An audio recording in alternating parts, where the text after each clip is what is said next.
the fact that Larry Fink is on interview with the lady at Davos and basically looks at her dead in the face and says nobody should be surprised if Bitcoin is $700,000 a coin.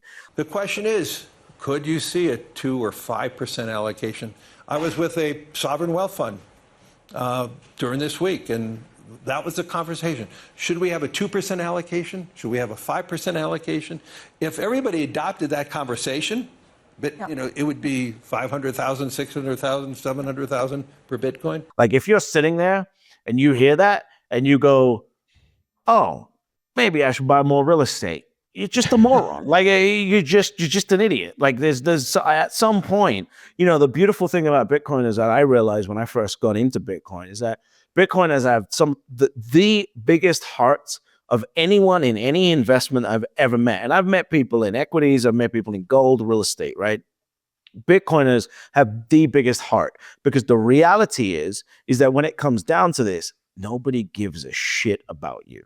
The only thing that matters is how much Bitcoin you have. This is not a human network. It's not a tree-hugging network. It's a monetary network. And what that means is how much you own dictates how much power you have. And so that's why, Wall Street's getting its teeth sunk into this. There's no promotion about it. There's nothing going on. And by the way, I said this. I said, just wait until the ETFs are approved, because as soon as BlackRock gets into the game, suddenly Bitcoin's going to be good for the environment. It took 2 weeks. It took 2 weeks for a KPMG report to come out and say, suddenly Bitcoin's good for the environment. Right. So all of that is happening. It's about to start accelerating, and they will perp walk retail straight into Bitcoin as and when the infrastructure is ready. So right now you've got an opportunity to front run all of that. But like Nico's been saying, it's not, you're at the tail end of this. This is not like you have, the next 5 years to figure this out. This is happening now. And when people are saying, that, oh, all of these things are happening. That's what we were saying I was saying in 2021, like this is going to happen. This is fucking going on right now. That's how urgent this is. This is happening now. The president's talking about Bitcoin now. Larry Fink's talking about Bitcoin now. They're buying Bitcoin now. IBIT is generating more revenue than the S&P 500 fund now. So what's going to happen in the next 5 years? I want to ask you guys what you think about the combination, because this is my favorite topic right now. The combination of the Big Beautiful Bill, the Genius Act, and Tether Global, distributing dollars all over the world. Like, what do you think that does to this cycle? Yeah, I think that the U.S. is about to use the digital dollar to basically condense power from 190 different central banks to like 4. I think it's a genius move if you are the United States and the Federal Reserve, et cetera, et cetera. I think it basically turns, and I had the pleasure of having dinner at Michael Saylor's house in 2021, thanks to my friend Eric Weiss, who orange-pilled Michael Saylor. And Michael Saylor told me this. The reality is you're going to see Bitcoin as perfect savings and then digital US dollar as perfect currency. And that's exactly what I think is going to happen. Ever since he said that, that's been my focus. And I think Tether and I think USDC and all these stable coins are going to be great for the US because it's going to force people. It's going to create kind of a de facto, hard currency because these guys are using Bitcoin as a treasury asset. So it's like the US doesn't even need to go and hold Bitcoin and back the US dollar with Bitcoin because the digital version of the US dollar is going to do that anyway. And it's kind of sort of like going to back end the US dollar. And whenever in the next 20 years, 30 years, whatever that is, the US wants to move fully to a digital currency, it will already be there. It will be digital US dollar will be a harder currency than the US dollar. Think about that. Mm-hmm. And then eventually they can just pivot it. Nico, what do you want to add? Yeah, I mean, what I see with, and shout out to Senator Lummis and co for really passing forward the Genius Act, the Stablecoin Act in the United States, which really, again, further legitimizes the industry. We went from Operation Choke Point 2.0, getting beat up left and right, to a pro Bitcoin president, and now for the first time pro crypto, pro Bitcoin legislation. And what the Genius Act really did was basically, hey, Tether, you're fine. You're okay. Hey, USDC, you're okay. You're fine. You're okay. And what's happening internationally, what people don't realize, and I think Bitcoiners had this like idealistic view of looking at things, and it was always like, listen, in countries that have double-digit inflation, you're going to see this mass adoption of Bitcoin. That's not what's happening. It is happening. People are adopting Bitcoin as a non-sovereign alternative, but what is being adopted like on a viral level is the digital dollar. It is Tether. And what that is, it's a Trojan horse. And the reason it's a Trojan horse is because it gives people exposure to the banking, to an alternative to the banking system. So instead of them going to a bank account, going to a bank, submitting their documents, doing all this process, even in the US, it takes like an hour to like open a bank account. And a business bank account takes even longer than that. Now they could just download a wallet, whatever it is, and they could start receiving what they perceive as dollars, right? Of course, the US government is like, this is fantastic. Why? Tether is one of the largest treasury buyers in the world. It perpetuates their ability to continue money printing, really.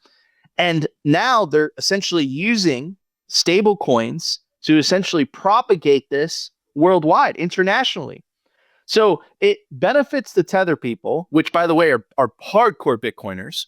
It benefits the US government because the Tether people are just buying US treasuries, which the US Treasury desperately needs. And then simultaneously, people are getting exposed to digital assets, which, by the way, is one stepping stone closer to Bitcoin. Why? Because if you are in Venezuela, where I'm originally from, or if you're in Argentina, what you perceive the dollar as gold. Like you see $100 bill, you're like, oh my God, this is fantastic. But it's a perception reality. It's not that $100 so much better. It's 100 times better than the Bolivar. But if you're an American, you realize you're like, hey, look, the dollar is still a scam. So when these countries and that eventually dollarize, and eventually they come to the same realization that us Americans have come to, which is like, hey, you know what? The dollar is not that terrible of a fiat currency, but still it's horrific and you're still losing your savings. They're going to come to the realization and say, hey, you know what? We've upgraded to the dollar. Now it's time to upgrade to Bitcoin, right? So I think, the TLDR is, I think stablecoins are a Trojan horse for Bitcoin. And I think down the road, it's just going to lead to mass scale Bitcoin adoption. And it's cutting away the barriers. Forget about, buying Bitcoin with the traditional on-ramp from your bank account to your Bitcoin. No. You're going to be able to do it directly from the digital dollar, Tether, directly to Bitcoin. You're skipping the whole traditional financial system where there's a lot of they make it difficult for you sometimes, as you know, with the regulations. I don't think even a lot of the Bitcoiners I've talked to about this, I don't think they fully have grasped how massive this is. I think and I don't know if this is like planned or just dumb luck on behalf of our government, but when I look at what happened when we took LIBOR away from London and we put the US on SOFR, and then we had USDT up in front of Congress, the Department of Justice, getting grilled for Bitfinex and Tether, and then they came out sort of unscathed. Maybe they got the blessing because they were buying, treasuries. When I put all those pieces together with where we are today with the Genius Act, it looks like to me, like if I was the leader of a foreign country that didn't have a strong currency, I would be panicked. Like, we're done. Our currency is dead. Everybody in our country is going to adopt the dollar. Then what are you at that point, right? What are you really doing at that point? Are you just a part of the Western economic system by default? And as we inflate our dollar, we are going to inflate that into the whole world, right? That's going to be a game changer for the value of Bitcoin and the value of treasuries that I don't think anyone has really put you know, a strong enough influence on yet. I think it's going to be massive. Yeah, To me, this is like might be driving the God candle.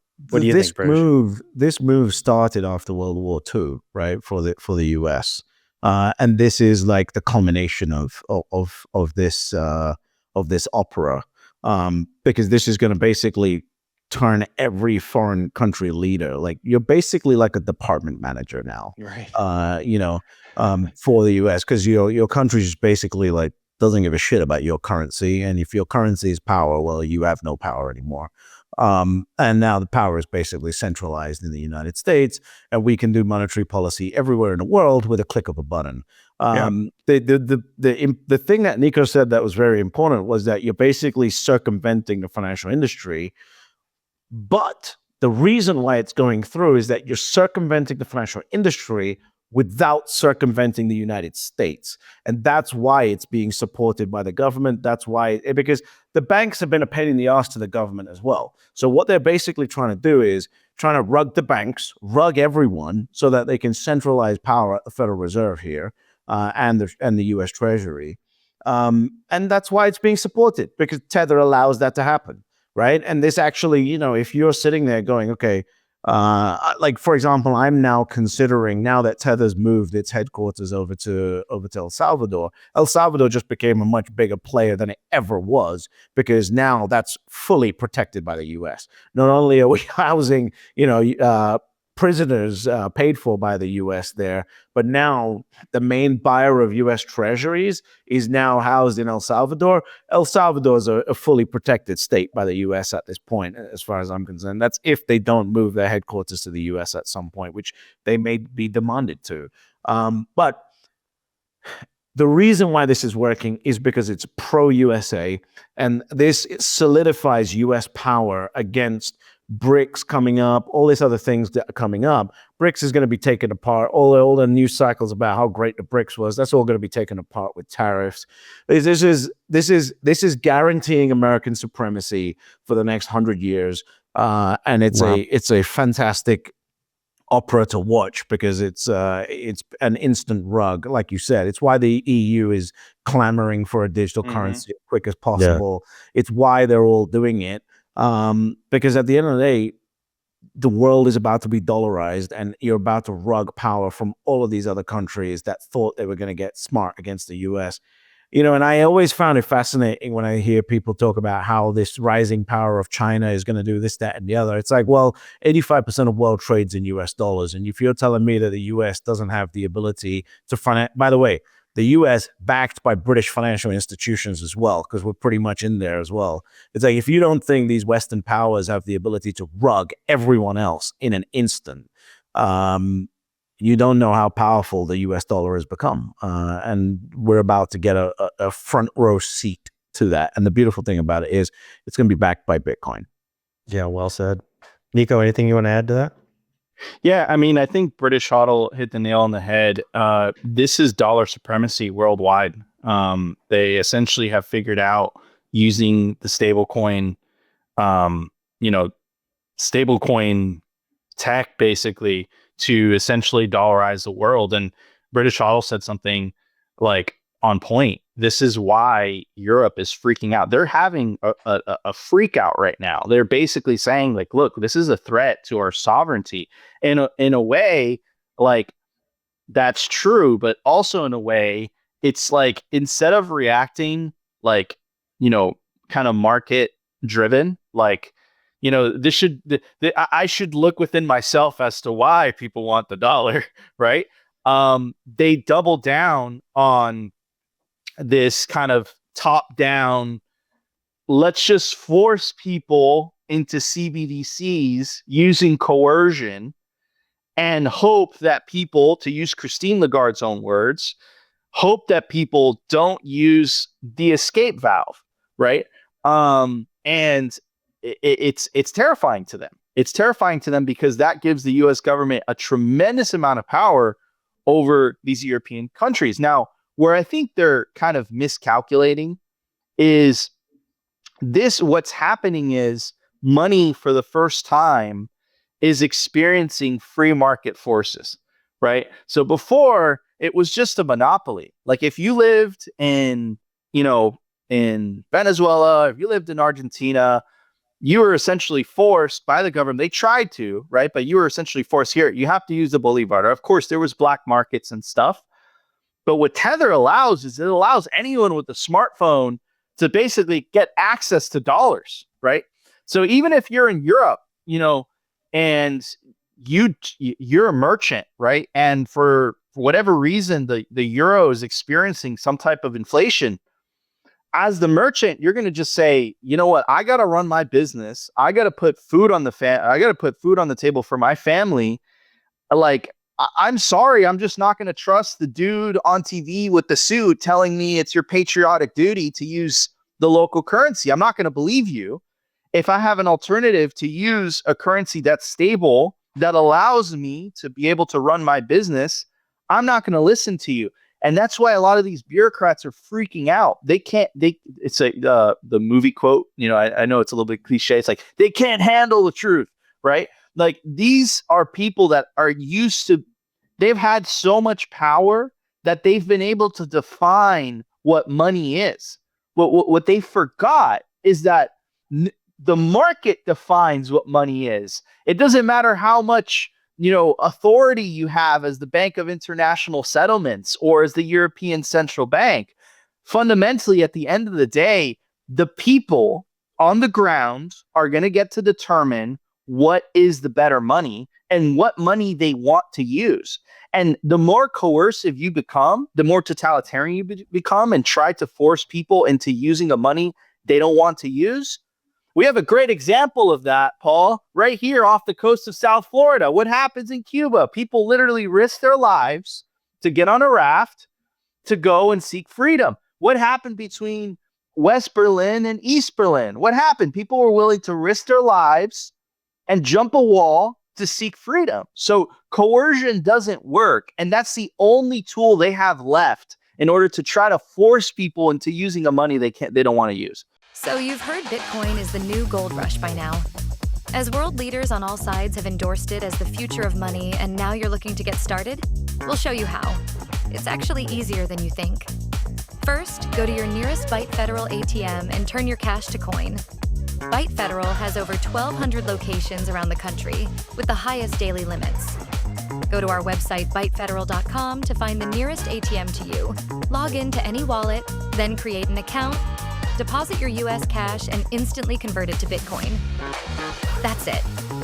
We are the only US manufacturer and operator in the Bitcoin ATM industry, and our US-based live customer service is second to none. Go on, give it a whirl, and don't get left behind. Click the link below.